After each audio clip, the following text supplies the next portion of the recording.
And go. Okay, आज हमने chapter पढ़ना है कौन सा? 18। चैप्टर पढ़ना है हमने 18। कौन सा पढ़ना है शिवन्या? 18 चैप्टर पढ़ना है, ठीक है।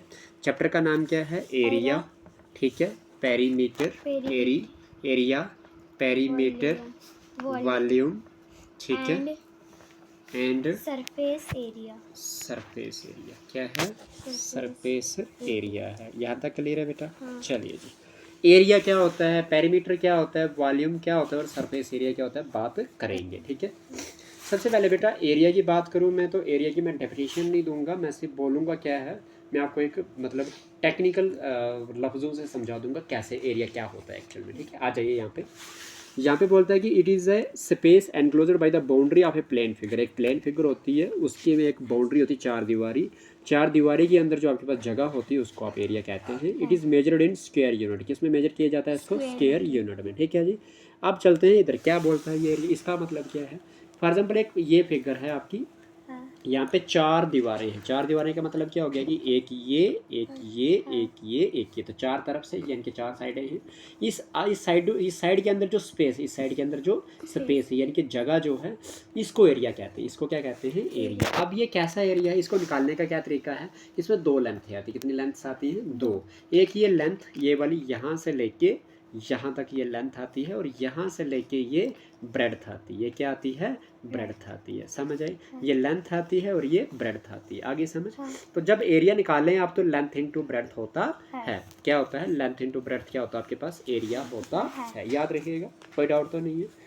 और इसको क्या मतलब है, अगर मैं बोलूं कि अगर ये 3 मीटर है, कितना है? 3 मीटर है, तो ये रख लो ब्रेड्थ आपके पास 2 मीटर है। तो इसका मतलब क्या हो गया कि ये 3 मीटर आगे लेंथ मल्टीप्लाई बाय ब्रेड्थ कितनी है? 2 मीटर। इसका मतलब क्या हो गया? 3 इंटू 2 कितना होता है? 6 होता है। Metre into metre, metre into metre, तो इसका मतलब क्या हो गया कि 6 मीटर की पावर 1 और मीटर की पावर 1, तो मीटर की पावर 1 प्लस 1 कितना हो गया? 6 मीटर का पावर 2 यानी कि 6 मीटर स्क्वायर। क्या बोलोगे? 6 मीटर स्क्वायर। तो मतलब क्या हो गया कि एरिया किस में आता है? स्क्वायर में आता है। किस में आता है? याद रहेगा, पावर 2 में आता है, स्क्वायर में। इसको क्या पढ़ेंगे? इसको पढ़ेंगे 6 मीटर स्क्वायर पढ़ेंगे। कोई डाउट तो नहीं है? चलिए, ये चीज़ हो गई आपके पास। अभी बात करेंगे पेरीमीटर की। किसकी बात करेंगे? पेरीमीटर की। अगली जो टर्म है आपके पास वो है पेरीमीटर। क्या है? पेरीमीटर क्या होता है? इधर देखो, इसने बोला कि the sum of all the sides of an enclosed plane figure. यही एनक्लोज्ड प्लेन फिगर होगी और इसकी जो साइड्स होंगी उनको क्या करना है? सम करना। सभी साइड्स का क्या करना है? सम करना। Is called the perimeter of that figure. उसको पेरीमीटर कहते हैं। अब क्या है मैं आपको समझाता हूँ। ये आपके पास फॉर एग्जांपल रख लो, ये एक मेरे पास कमरा जैसे मेरा है। इस कमरे में इसकी लेंथ जो है वो है रख लो 15 मीटर। यस प्लीज़, इसकी क्या है? 15 मीटर। बैठो यहाँ पे, आपके कंसेप्ट का काम है, ठीक है।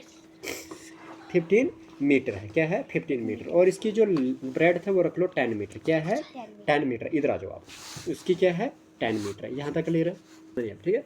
तो 15 मीटर एक लेंथ है और क्या है? ब्रेड्थ क्या है? 10 मीटर है। यहाँ तक क्लियर है? क्या हुआ बेटा, लग रही है क्या कहीं दर्द हो रहा है? कहाँ पे? कान में? अच्छा, देखो क्या हो जाएगा आपके पास। ये हो जाता है जो आपके पास पेरीमीटर होगा। जो पेरीमीटर होगा, पेरीमीटर हमेशा इसने बोला कि सम होता है। क्या होता है बेटा? सम। पेरीमीटर को पी से बोलता हूँ, ये सम होता है। Sum of all sides, sum of all sides, sum of all sides. अगर ये फिगर मेरे पास क्या है कि ये दीवार छोटी वाली ब्रेड्थ जो अगर ये 10 मीटर है तो ये भी 10 मीटर होगी। आगे समझ? अगर ये 10 मीटर तो ये अगर 15 मीटर तो ये सामने वाले भी 15 मीटर होगी। इस तरह से बात कर रहा हूँ मैं। इसका मतलब क्या हो गया कि अगर मैंने बोला कि सारी साइड्स को सम करना ही पेरीमीटर कहता है। जो चार दीवारी होती है, जो बाउंड्री होती है, उसी को प्लस करते हैं। अगर मैं बोलूँ कि मेरे पास इसका सम करना, तो पहली लेंथ क्या थी मेरे पास? 15 मीटर थी। दूसरी लेंथ क्या थी मेरे पास? 10 मीटर थी, है ना। प्लस आपके पास तीसरी लेंथ क्या थी मेरे पास? 15 मीटर थी। जो चौथी लेंथ थी वो कितनी थी? 10 मीटर थी। इसका मतलब चारों लेंथ को मैंने ऐड कर दिया। 15 प्लस 15 कितना होता है? 30 होता है। 10 प्लस 10 कितना होता है? 20। तो 30 प्लस 20 कितना हो जाएगा? 50 हो जाएगा। यानी कि आपके पास 50 मीटर बन जाएगा। यहाँ पे पावर नहीं लगती है स्क्वायर वगैरह में, ठीक है। क्योंकि देखो ना, अगर मैं आपको ऐसे करवा दूँ, ये 15 मीटर है, ये 10 मीटर है, ये 15 मीटर है, ये 10 मीटर है, तो सबका मीटर प्लस मीटर ही तो आएगा। तो कितने मीटर हो गए? ये 50 मीटर हो गए। समझ आ गई कि नहीं? तो आप कोई प्रॉब्लम, तो पैरीमीटर जब आप लगाओगे तो पैरीमीटर का मतलब होता है लेंथ करना, पैरीमीटर जब आप करोगे तो पैरीमीटर का मतलब क्या होता है, लंबाई यानी कि लेंथ करना, यानी कि बाउंड्री वाल को, जो आपके पास आउटर लाइन होती है, एज का जो लेंथ होती है, the sum of the sides of the length is known as the perimeter of a given figure. Okay जी, पैरीमीटर को अगर आप सर्कल में देखोगे तो सर्कमफ्रेंस होता है, और वहीं पे अगर आपके पास पैरीमीटर का आप बोलोगे तो एक सिंपल लेंथ होती है, और इसका यूनिट सिर्फ मीटर में या फिर आपके पास किलोमीटर में या फिर आपके पास कहीं ना कहीं सेंटीमीटर में, मिलीमीटर में, फीट में, ऐसे ही चलता है। लेकिन इसमें स्क्वायर वगैरह कुछ नहीं लगता है, ठीक है, स्क्वायर लगता है एरिया के यूनिट में। ठीक है जी, चलिए आज पढ़ते हैं अगला टॉपिक। यहाँ तक कोई डाउट है? नहीं है। अब उसके बाद आपके पास पढ़ना हमने एरिया, क्या पढ़ना हमने, area and perimeter, area and perimeter. ये तो पढ़ लिया हमने कि एरिया क्या है, पेरीमीटर क्या है। अब पढ़ेंगे डिफरेंट प्लेन फिगर्स पे। कब, कहाँ पे, डिफरेंट प्लेन फिगर्स पे, डिफरेंट प्लेन फिगर्स पे, प्लेन फिगर्स में। अब क्या है क्या नहीं है बात करते। एरिया तो पता चल गया आपको, लेंथ इनटू ब्रेड्थ होती है। पैरीमीटर का पता चल गया कि सारी साइड्स को प्लस करके आपके पास पैरीमीटर निकलता है। डिफरेंट होता है अलग अलग, और प्लेन फिगर तो मैंने आपको बता दिया, प्लेन फिगर जो आपको दिखती है। अच्छा, लेकिन यहीं पे ना, यहाँ पे लगाने की ज़रूरत नहीं है, मैं आपको बता देता हूँ। सबसे पहली जो प्लेन फिगर है आपकी वो है ट्राइंगल। वो क्या है बेटा, ट्राइंगल। क्या है, ट्राइंगल। इसको ट्राइंगल क्यों बोला जाता है? ट्राई मतलब तीन होता है, और एंगल मतलब कोने होते हैं। एंगल मतलब क्या होता है, कोने। तो तीन कोनों वाली फिगर को आप त्रिकोण कहते हैं। क्या कहते हैं इसको? त्रिकोण बोलते हैं। क्या बोलते हैं इसको? त्रिकोण बोलते हैं। तो त्रिकोण होती है आपके पास ये, यानी कि एक एंगल ये, दूसरा एंगल ये, तीसरा एंगल ये। ठीक है, अब मैं बात करूंगा कि इसके अंदर का जो एरिया वो कितना होगा। तो ये ट्राइंगल का area, area of triangle, area of triangle. अब कौन सी ट्राइंगल है ये? सिंपल सी ट्राइंगल आपको दिख रही है। इस ट्राइंगल का जो एरिया होता है वो किसके बराबर होता है? वो होता है 1/2 इंटू बेस, इंटू क्या होता है, बेस होता है, इंटू क्या होता है, हाइट होती है, इंटू क्या होता है, हाइट होती है। यहाँ तक तो क्लियर पता चल गया होगा। अब इसका मतलब क्या हो गया कि 1/2 बेस इसको माना जाता है, हाइट यहाँ से लेके जो आपके पास ऊपर तक जो हाइट होती है उसको हाइट बोला जाता है। समझ आ गई है? लेकिन अगर मैं ये ट्राइंगल, सिंपल अगर एरिया ऑफ ट्राइंगल मांगा तो 1/2 इंटू बेस इंटू हाइट आपने बोलना है। लेकिन वहीं पे अगर आपके पास एक शर्त बोली इसने कि एरिया ट्राइंगल की भी टाइप्स होती हैं, ठीक है। तो एरिया आपको अगर आप राइट एंगुलर ट्राइंगल बोले, क्या बोले, right angular triangle. Right angular triangle कौन सी होती है? जिस ट्राइंगल में एक एंगल 90 डिग्री का होता है, उसमें अगर आपके पास बोलेंगे तो आपने बोलना उसमें क्या, 1/2 इंटू में बेस, इंटू में बेस इंटू परपेंडिकुलर, इंटू क्या, परपेंडिकुलर होता है, परपेंडिकुलर होता है। अब ये परपेंडिकुलर क्या होता है मैं बताता हूँ आपको। फॉर एग्जांपल ये आपके पास एक आपकी लाइन है और ये आपके पास लाइन है, ठीक है। और क्या हुआ, एक एंगल मुझे इसमें क्या चाहिए, 90 डिग्री का एक एंगल क्या चाहिए मुझे, 90। बस क्या करती है? तो क्या हो जाएगा आपके पास, यहाँ पे 1/2 आ जाएगा। बेस का मतलब क्या है, ये बेस है आपके पास जिसके ऊपर ये खड़ी है पूरी ट्रायंगल। लेकिन ये जो हाइट वाली जो साइड होती है ना, ये जो जैसे ये एंगल है, ये 90 डिग्री के अलावा ये वाला जो एंगल है, इस एंगल के जो सामने वाली साइड होती है इसको परपेंडिकुलर कहते हैं। याद रख लेना कौन सी साइड होती है परपेंडिकुलर, जो आपके पास 90 डिग्री के अलावा जो दूसरा वाला एंगल होता है उसके सामने वाली जो साइड होती है उसको परपेंडिकुलर कहा जाता है। ये 90 डिग्री का एंगल है, ठीक है जी। अच्छा, तो इसमें 1/2 लग गया, बेस ये आ गई और परपेंडिकुलर वाली ये वाली साइड आ गई। समझ आ गई? अब एक और बात करता हूँ मैं। तीसरी जो ट्रायंगल होती है वो होती है इक्विलेटरल ट्रायंगल। कौन सी होती है? Area of equilateral triangle, EQUI, equilateral, LATERL, lateral triangle. Equilateral triangle की अगर मैं एरिया निकालने जाऊँ तो वो क्या होता है, वो होता है आपके पास √3/4 साइड का स्क्वायर, √3/4 साइड का स्क्वायर। याद रखेंगे।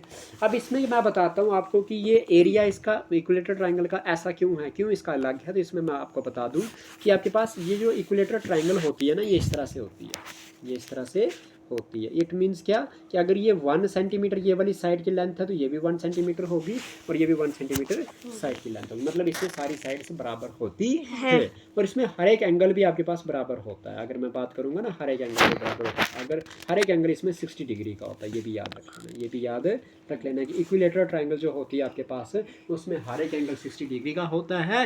हर एक एंगल कितने का होता है? 60 डिग्री का होता है। एक चीज़ ये, दूसरी चीज़ ये कि आपके पास हर एक साइड जो होती है वो सेम मेजरमेंट की होती है। इसकी टोटल इसकी 3 ही साइड्स होती हैं, और टोटल जो आपके पास sum of internal angles of a triangle, जो आपके पास ऐसे अगर मैं बात करूं जनरल में कि एक ट्राइंगल के जो आपके पास अंदर के एंगल जो आपके पास प्लस करके जो आता है वो वह क्या बोलते हैं, वो होता है आपके पास 180 डिग्री के बराबर। किसके बराबर होता है? 180 डिग्री के बराबर होता है। किसके बराबर होता है? 180 degree. Sum of angles of a triangle is equal to 180 degree के बराबर होता है। ठीक है जी, आओ चलते हैं क्या करना हमने। ठीक है, चलो पता लग गया।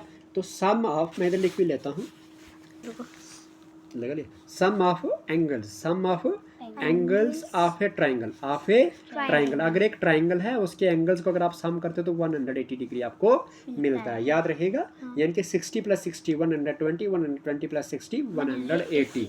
इसी सिर्फ इक्विलेटरल ट्राइंगल के एंगल को सम करके 180 डिग्री नहीं आता, सभी प्रकार के जितने भी आपके पास ट्राइंगल्स हैं उन सबको अगर आप प्लस करते हो उनके एंगल को तो 180 डिग्री के बराबर ही आता है। समझ आ गई? सिर्फ इक्विलेटरल ट्राइंगल में ये बात होती है कि सारे एंगल बराबर होते हैं और सारी साइड की लेंथ भी बराबर होती है। याद रहेगा। चलिए, इसलिए इसका एरिया क्या होता है? साइड का स्क्वायर इंटू √3/4। याद रहेगा। अब बात करता हूँ मैं, अगर आपके पास हाइट निकालनी होती है, मैंने क्या निकालनी हो? हाइट निकालनी होगी। अगर क्या निकालनी होगी? Height of equilateral triangle. कौन सी? Equilateral triangle. इक्विलेटरल ट्राइंगल जो है अगर उसकी हाइट निकालनी है तो वो किसके बराबर होती है? वो होती है, जैसे इधर √3/4 था ना एरिया में, यहाँ पे √3 होगा, लेकिन क्या होगा? 2 आ जाएगा 4 की जगह पे।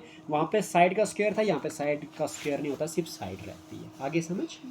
इसका स्क्वायर भी हटा दो और 4 का आधा कर दो, बस ये आपके पास हाइट हो जाएगी इक्विलेटरल ट्राइंगल की हाइट।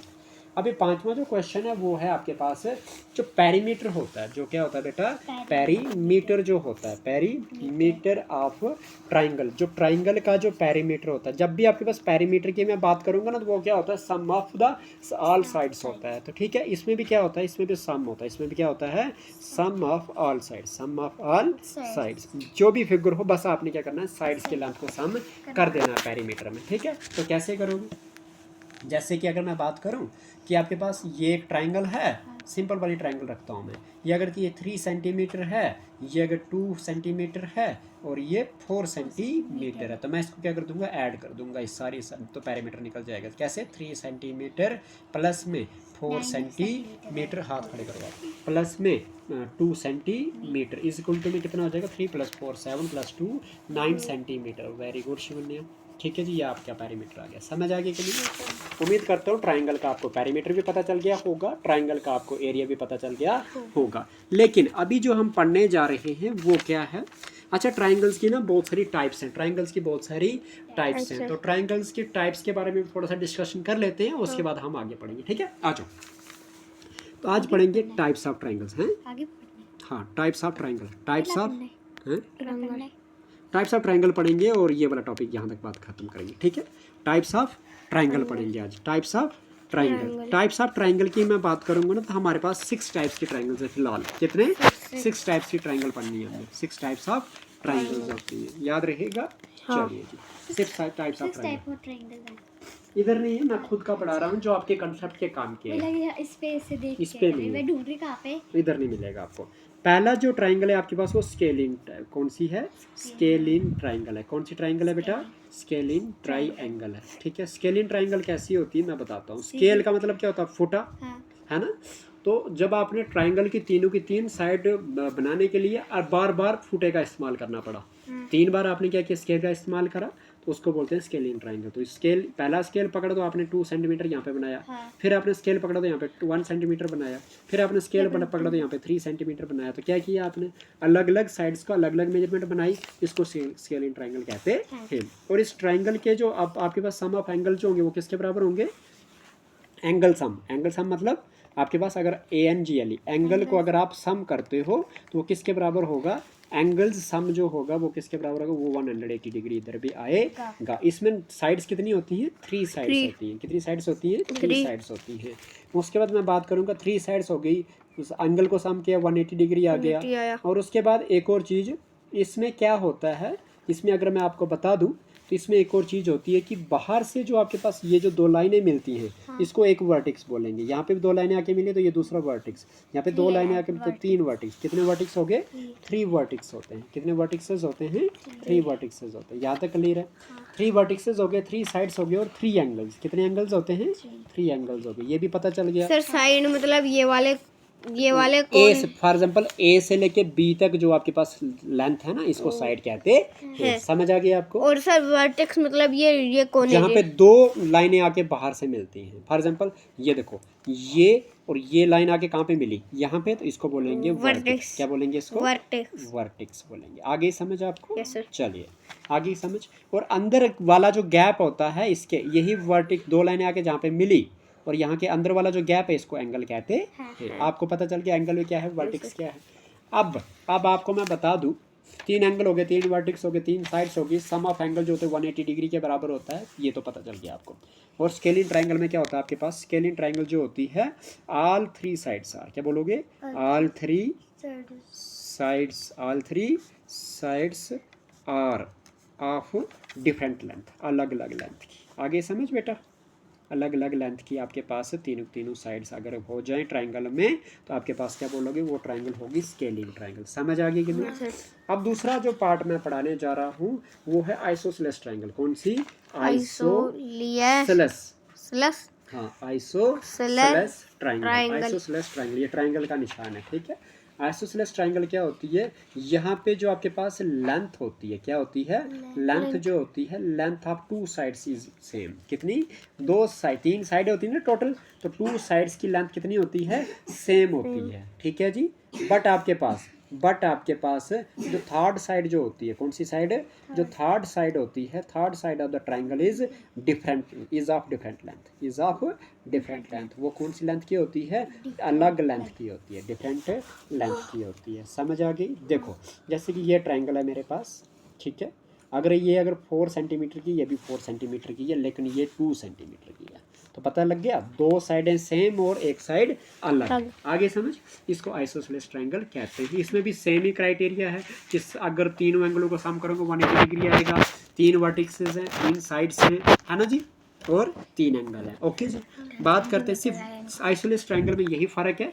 स्केलिन में तीनों साइडें अलग अलग लेंथ की हैं, आइसोसेलेस में सिर्फ 2 साइडें सेम लेंथ की और तीसरी साइड अलग लेंथ की है। समझ आ गई कि नहीं? अब तीसरी जो है इक्विलेटरल ट्रायंगल। कौन सी है?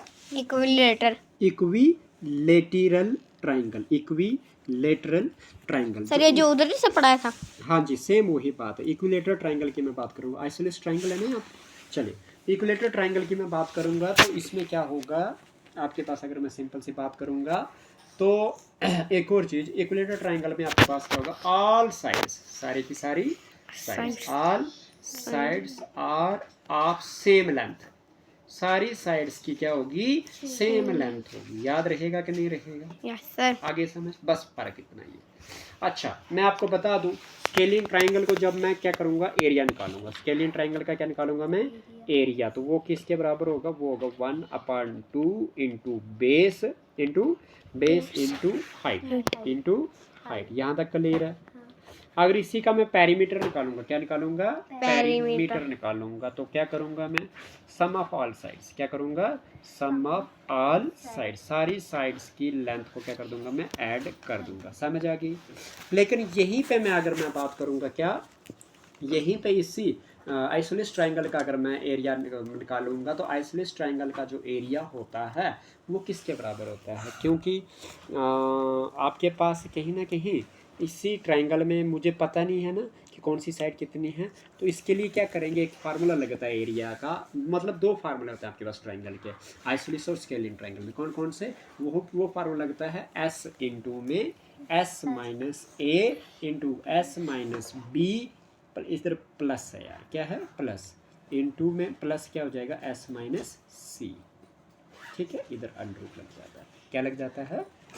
S into S minus a plus S minus b plus S minus c. यहाँ पे S क्या होता है? S बोलूँगा तो S आपके पास होता है पेरीमीटर का हाफ, मतलब A plus B plus C divided by 2 आता है पेरीमीटर। याद रहेगा? का हाफ, ऐसा आ गया पता। पेरीमीटर इसका भी वही होता है कि सम करते हैं, क्या करते हैं? Sum of all sides, sum of all sides. याद रहेगा? ये एग्जाम्पल से तौर पे करेंगे हम। जब आपके पास स्केलिंग या आइसोसेलेस ट्रायंगल होगी तो ये वाला फार्मूला लगा भी सकते हैं हम निकालने के लिए, जिसमें आपके पास साइडेड अलग अलग साइडें होती है सभी की। लेकिन आपके पास ये एस की वैल्यू क्या है, तो वो a + b + c अपान में 2 होता है। ए क्या है, ए आपके पास साइड की पहली लेंथ, ट्रायंगल की दूसरी साइड की लेंथ b आ गई और ट्रायंगल की तीसरी साइड की लेंथ c आ गई। समझ आ गई है? तो इस तरह से करना होता है। लेकिन इक्विलेटरल ट्रायंगल में अगर मैं बात करूंगा कि आपके पास इक्विलेटरल ट्रायंगल कौन सी होती है, जिसमें सारी साइडें सेम होती है। अगर मैं बात करूंगा ये मुझसे बराबर फिगर नहीं बनी है, तो मान के चलते हैं ये 4 सेंटीमीटर, ये भी 4 सेंटीमीटर, ये भी 4 सेंटीमीटर, सारी साइडें अगर सेम है तो ये इक्विलेटरल ट्रायंगल बन गई है। और इसका जो एरिया होता है, इक्विलेटरल ट्रायंगल वो किसके बराबर होता है, वो होता है √3/4 इंटू में साइड का स्क्वायर होता है, याद रहेगा। उसके बाद इसका जो पेरीमीटर होता है, वो होता है 3 इंटू साइड। क्या होता है? 3 इंटू साइड, याद रहेगा। क्योंकि सारी साइडों को सम करना है, तो जब सारी साइडें एक ही जैसी हैं तो 3 मल्टीप्लाई बाई एक साइड की लेंथ से करो तो वही बात हो जाती है ना। अच्छा, अब उसके बाद आपके पास आप एक्यूट एंगुलर ट्रायंगल, कौन सी? एक्यूट एंगुलर ट्रायंगल के बारे में बात करते हैं। एक्यूट एंगुलर ट्रायंगल कौन सी होती है, जिसमें ना एक एंगल आपके पास कितने का होगा? लेस देन 90 डिग्री का। ठीक है जी, जिसमें क्या होगा आपके पास? Angle is less than 90 degree. किसका? एक एंगल, वन एंगल। कौन सा एंगल? वन एंगल बोलो। एटलीस्ट कम से कम एक एंगल क्या होना चाहिए? 90 डिग्री से कम होना चाहिए। वो कौन सी होती है? एक्यूट एंगुलर ट्रायंगल होती है। फॉर एग्जांपल ये रख लो, अगर ये आपके पास 85 डिग्री है तो आपके पास कितना बचा? अभी 80 में से 85 चला गया तो कितना बचा आपके पास? 95 बच गया। तो 95 को इधर कर दो ये 50 डिग्री, ठीक है, और ये कर दो 45 डिग्री। आगे समझ? इस तरह से आपने निकालना है। समझ आ गई? ये एक्यूट एंगुलर ट्रायंगल होगी। आगे समझ? चलिए दूसरी कौन सी, मतलब ये चौथी थी, पांचवी कौन सी होगी? पांचवी जो होगी वो होगी ऑब्ट्यूस एंगुलर ट्रायंगल। कौन सी? ऑब्ट्यूस एंगल के ही टाइप के आधार पे है, ठीक है। ऑब्ट्यूस एंगुलर ट्रायंगल, ये कौन सी ऑब्ट्यूस एंगल ट्रायंगल होगी? इसमें क्या होगा, जो एक एंगल होगा ना, वन एंगल, कम से कम एक एंगल, वन एंगल जो होगा वो क्या होगा? वो होगा इज मोर देन किससे ज़्यादा होगा? वो होगा आपके पास 90 डिग्री से ज़्यादा। किससे? 90 डिग्री से ज़्यादा। और 180 डिग्री से कम, क्योंकि 180 डिग्री तो सम में आता है आपके पास एंगल्स को, तीनों को ट्रायंगल के सम करके। तो ये आपके पास इस तरह से एंगल होगा अगर, ठीक है। तो समझ लो ये वाला जो एंगल है, अगर ये रखते हो 95 डिग्री का, हुआ ना 90 डिग्री से ज़्यादा, है ना। अगर ये 90 डिग्री से ज़्यादा हो तो इसमें भी आपके पास कुछ और एंगल बचेंगे, है ना। आई समझ के नहीं? तो जो 90 जिस ट्रायंगल में 90 डिग्री से बड़ा कोई एंगल है तो वो कौन सी ट्रायंगल है? ऑब्ट्यूस एंगुलर ट्रायंगल है। समझ आ गई कि नहीं? yes, एक और बात करता हूँ मैं, छठी जो ट्रायंगल है आपके पास, लास्ट ट्रायंगल आप पढ़ रहे हैं, ये होती है आपके पास कौन सी? सर एग्जांपल 2 तक करें? नहीं लंबा हो जाएगा। इधर कभी आप करना। अच्छा सुन लो, बाद में करते हैं। ये आपके पास क्या होता है, इसमें ना आपके पास जो राइट एंगुलर ट्रायंगल कौन सी होती है आपके पास? लास्ट जो टॉपिक आपका कौन सा है? Right angular triangle. Right angular triangle कौन सी होती है? इसमें जो एक एंगल जो होता है, वन एंगल, कौन सा बेटा? वन एंगल जो होता है वो किसके बराबर होना चाहिए? One angle is equal to 90 degree. किसके बराबर? 90 डिग्री के बराबर। 90 डिग्री एंगल ये वाला है। आगे समझ? तो दूसरे आपके पास क्या होगा, अगर ये 45 है तो ये भी 45 होगा। समझ आ गई कि नहीं? आगे कोई डाउट तो नहीं? चलिए, तो ये थे right angular triangle. Right angular triangle में आपके पास 3 चीज़ें आपने सीखनी है। मैं आपको बता दूं एक चीज़, सीख लो इस चीज़ को, भूलोगे नहीं। सर यहाँ पर अगर 45 90 हो गया, यहाँ पर 90 ही लिखना है। हाँ, क्योंकि 90 आपके पास एक एंगल कम से कम 90 डिग्री का होना चाहिए, ठीक है। हाँ, तब जाके वो 90 180 बनेगा। क्या बनेगा? 180। मैं आपको बता देता हूँ यहाँ पे क्या हो जाएगा आपके पास। अगर ये आपके पास एक जो एंगल है वो 90 डिग्री का बन गया, 90 डिग्री के जो सामने वाली साइड होती है इसको बोलते हैं हाइपोटेन्यूस। क्या बोलते हैं? हाइपोटेन्यूस। यस, ठीक है जी, ओके। और ये जो आपके पास यहाँ पे अगर एंगल बनता है नीचे, ठीक है, इसकी जो ऑपोजिट वाली साइड होती है 90 डिग्री के दूसरे वाला एंगल, उस एंगल के ऑपोजिट वाली साइड जो होती है वो होती है परपेंडिकुलर। अभी पढ़ाया ना मैंने? परपेंडिकुलर। लेकिन जो बची हुई साइड है उसको बोलते हैं बेस। क्या बोलते हैं? बेस। एक बंदा आया था जिसका नाम था पाइथागोरस। कौन था? पाइथागोरस ने क्या किया? एक थ्योरम दी। क्या दी? थ्योरम। उसने बोला THEOREM, थ्योरम। मैं बताता हूँ, थ्योरम मतलब अपना एक फार्मूला लिख दिया उसने। क्या फार्मूला लिख दिया बताता हूँ मैं। फार्मूला लिखा उसने पाइथागोरस थ्योरम में, उसने बोला कि जो हाइपोटेन्यूज होगी क्या होगी, हाइपोटेन्यूज है ना, हाइपोटेन्यूज का अगर स्क्वायर करोगे, वो होगा परपेंडिकुलर के स्क्वायर के बराबर। किसके बराबर होगा, परपेंडिकुलर के स्क्वायर के बराबर प्लस होगा बेस के स्क्वायर के बराबर। समझ आ गई।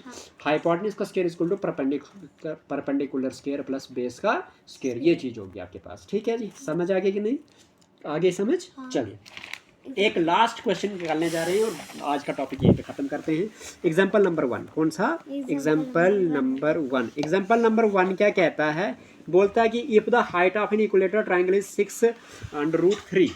हाइट दी हुई है आपके पास, क्या दी हुई है, हाइट ऑफ इक्विलेटरल ट्रायंगल। कौन सी, इक्विलेटरल ट्रायंगल इक्वल टू कितना, 6√3 मीटर में। तो बताइए जी एरिया क्या होगा, बताइए जी एरिया क्या होगा।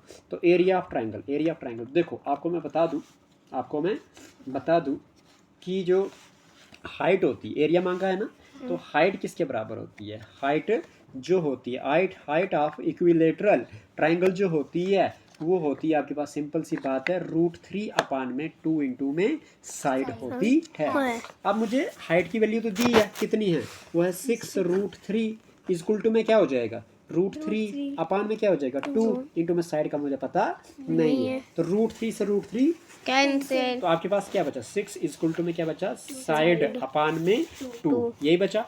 विच इम्प्लाइज में मेरे पास साइड निकल जाएगी क्या, साइड कितनी निकल जाएगी, साइड इक्वल टू में क्या मिलेगा, 6 मिलेगा। साइड के डिवाइड में 2 हो तो मल्टीप्लाई में 2 चला जाएगा। विच इम्प्लाइज में जो मेरी साइड होगी वो किसके बराबर होगी, 12 सेंटीमीटर के। साइड तो मिल गई, लेकिन मुझे क्या निकालना है, एरिया। क्या निकालना है, area. Area of equilateral triangle जो होता है वो होता है √3/4 इंटू में साइड का स्क्वायर होता है। आगे समझ, तो √3 ऐसे लिखूंगा, अपान में 4 लिखूंगा, साइड का स्क्वायर, एक साइड कितनी है 12 के बराबर है, 12 का स्क्वायर हो जाएगा। इसका मतलब ये हो गया कि √3/4 मल्टीप्लाई बाय 12 का स्क्वायर, मतलब 12 को 2 बार मल्टीप्लाई करना है। 4 1 जा 4 3 जा 12, तो आपके पास क्या बचा, √3 मल्टीप्लाई बाय 12 बच गया, मल्टीप्लाई बाय 3 बच गया। कोई डाउट तो नहीं, ये हो गया आपके पास 12 3 जार कितना होता है, 36√3 सेंटीमीटर का स्क्वायर। तो 36√3 मीटर का स्क्वायर, क्योंकि मीटर में था ये, सेंटीमीटर में नहीं था। किस में था, मीटर में। तो मीटर का यूनिट याद रखना आपने। समझ आ गया कि नहीं, यही पार्ट है। कौन सा पार्ट है ये, सी पार्ट है। समझ आए कि नहीं, यहाँ पे भी सेंटीमीटर नहीं, आप मीटर लगा दोगे। ठीक है जी, काफ़ी है, आज का काफ़ी है।